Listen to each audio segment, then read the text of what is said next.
திமுக பொதுச்செயலாளர் ராஜாவுடைய ஆடியோ வந்து இப்ப வெளியே வந்து வைரலா போயிட்டு இருக்கு.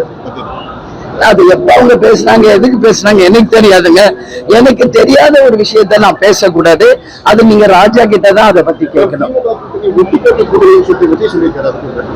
தெரியல, அது அவங்க ஒரு கருத்து சொல்லுவாங்க.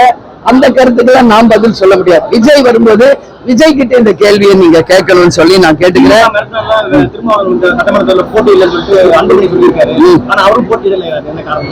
அன்புமணிட்ட கேளுங்க.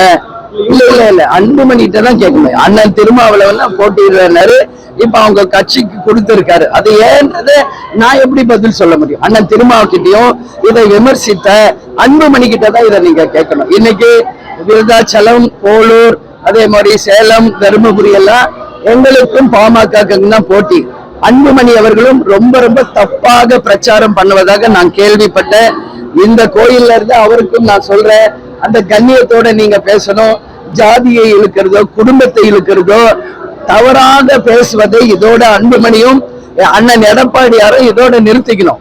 இல்லை என்றால் நிச்சயமாக கடுமையான விமர்சனங்கள் எங்க சைடு இருந்தும் உறுதியாக வரும். அதுல மாற்று கருத்து இல்லை.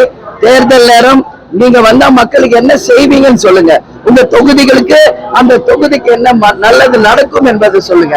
அதை விட்டுட்டு மூன்றாம் தர அரசியலை நீங்கள் செய்தால், கீழ்த்தரமான அரசியலை செய்தால் அதற்கான விளைவுகளை நீங்களும் சந்திப்பீங்க. இதற்கு பதில் மே 4 மக்கள் அதற்கு நிச்சயம் அவங்களுக்கு பதிலடி கொடுப்பாங்க. நிச்சயம் மக்கள் தீர்ப்பு மகேசன் தீர்ப்பு என்பதை சொல்ற என்பதை கூறிக்கொள்கிறேன். பிளே ஸ்டோர் மற்றும் ஆப் ஸ்டோரில் இருந்து பாலிமர் செயலியை QR கோடு மூலம் பதிவிறக்கம் செய்யுங்கள். செய்திகளை உடனுக்குடன் பெறுங்கள்.